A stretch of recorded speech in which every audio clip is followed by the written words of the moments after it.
নতুন জালিম তো সবাই চিনে গেছেন, সরকারে আছে জনাব তারেক রহমান এবং সালাউদ্দিন সাহেবের নেতৃত্বে বিএনপি। সরকারের একটা দায় থাকতে হয় জনগণের কাছে, দায়বদ্ধতা। তাদের তো কোনো দায় নাই, যেহেতু দায় নাই অতএব এটা পালন করার তাদের কোনো প্রয়োজন নেই। দায়টা আমাদের আছে, আমাদের প্রয়োজনীয়তা আছে, আমাদের দায় আছে। কারণ জুলাই আন্দোলনের সময় আমরা লন্ডনেও ছিলাম না, আমরা শিলংয়েও ছিলাম না, আমরা ছিলাম রাজপথে। আমরা জুলাইটাকে দেখেছি, আমরা জুলাইটাকে অনুভব করছি এবং আমরা জানি কোন কোন সংস্কার প্রয়োজন। এই কারণে আমরা বারবার এই কথাগুলো বলছি। হাসিন ভাইও যেটা দিয়ে শেষ করলো যে জুলাই সনদ বাস্তবায়ন করতে হবে, সবাই বলে জুলাই সনদ বাস্তবায়ন করতে হবে, বিএনপিও বলে অক্ষরে অক্ষরে জুলাই সনদ বাস্তবায়ন করবো। তাহলে পার্থক্যটা কি? এই জায়গাটাতে আমাদের কমিউনিকেশন একটা ভুল হচ্ছে। জুলাই সনদ জাতীয় সংসদ ভবনের সামনে যেটা স্বাক্ষর করা হয়েছিল, ওই জুলাই সনদ বিএনপি বাস্তবায়ন করতে চায়, ওখানে তাদের নোট অফ ডিসেন্ট দেওয়া আছে। গণভোটে যখন 4টা প্রশ্ন ছিল, তখন সকল দলের সকল নোট অফ ডিসেন্টকে বাতিল করে দিয়ে গণভোট হয়েছিল। নোট অফ ডিসেন্ট কি শুধু বিএনপি দিয়েছিল? আপনারা অনেকেই জানেন, অনেকে হয়তো জানেন না, জামাতেরও নোট অফ ডিসেন্ট ছিল, অন্যান্য দলেরও ছিল, বামপন্থী দলেরও ছিল। এনসিপিটা আমার ঠিক মনে নেই ছিল কিনা। তো নোট অফ ডিসেন্ট অনেকগুলো দলের ছিল, সেই সকল নোট অফ ডিসেন্ট বাতিল করে গণভোট হয়েছে। গণভোটে হ্যাঁ জয়যুক্ত হয়েছে। বিএনপি যে বলে আমি অক্ষরে অক্ষরে জুলাই সনদ বাস্তবায়ন করব, কোন জুলাই সনদ? তাদের নোট অফ ডিসেন্ট সহ জুলাই সনদ। আমাদের কমিউনিকেশনটা একটু পরিবর্তন করা দরকার, কারণ জনগণ ভুল বুঝতেছে। জনগণ টিভি খুলে দেখে যে বিরোধী দল 11 দল, পাটোয়ারি, আমিরে জামাত, নাহিদ, রাশেদ প্রধান গলা ফাটায় চিৎকার করছে জুলাই সনদ বাস্তবায়ন করতে হবে। আর সালাউদ্দিন সাহেব শিলং বিলাসী জীবন শেষ করে দেশে এসে বলে অক্ষরে অক্ষরে জুলাই সনদ মানে করবে। তো পার্থক্যটা কি?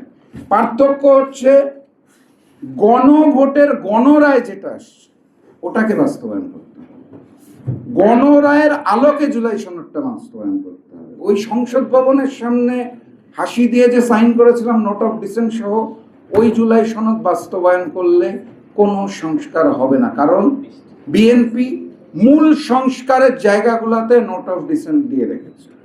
তো অতএব গণভোটের গণরায়ের আলোকে জুলাই সনদ যদি বাস্তবায়ন হয়, তাহলে আমরা সংস্কারটা দেখতে পাবো। আর এখানে যে প্রশ্নটা করা হয়েছে প্রাপ্তি ও প্রত্যাশা, প্রাপ্তিটা আসলে আমি খুব একটা দেখতে পাচ্ছি না।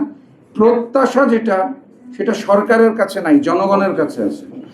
জনগণ জুলাইতে যেভাবে করে আন্দোলন সংগ্রাম করেছিল, গণ অভ্যুত্থানে অংশ নিয়েছিল, আমার প্রত্যাশা, আমার ব্যক্তিগত প্রত্যাশা, আর গণ অভ্যুত্থান চাই না, এবার একটা বিপ্লব চাই। একটা বিপ্লব প্রয়োজন, যে বিপ্লবের মাধ্যমে পুরা রাষ্ট্র কাঠামোটাকে ঢেলে সাজানো যাবে ভবিষ্যৎ প্রজন্মের জন্য। তো ওই বিপ্লবের আহ্বান আমি জানাতে চাই। এটাই আমার প্রত্যাশা, যে সামনে যেই আন্দোলনটা আসবে সেটাকে বিপ্লবে রূপান্তর করতে হবে। আমরা গতবার গণ অভ্যুত্থান করেছি, বিপ্লব করতে চেয়েছিলাম, কিন্তু বিপ্লবটা করতে পারিনি। এবার একটা বিপ্লব সংগঠিত হতে হবে। সেই প্রত্যাশা এবং আশা রেখে আপনাদের খালি বলতে চাই, শত্রুগুলো একটু আইডেন্টিফাই করে নেন। পুরাতন জালিম কিন্তু আবার প্রবেশ করার চেষ্টা করছে। আমি আপার কথা বলছি না, আপারটা হচ্ছে পলিটিক্যাল স্ট্যান্ডবাজি, আওয়ামী লীগের কথা বলছি। পুরাতন জালিম এটা আমাদের শত্রু, মনে রাখতে হবে। আমাদের নতুন জালিম তো সবাই চিনে গেছেন, সরকারে আছে জনাব তারেক রহমান এবং সালাউদ্দিন সাহেবের নেতৃত্বে বিএনপি।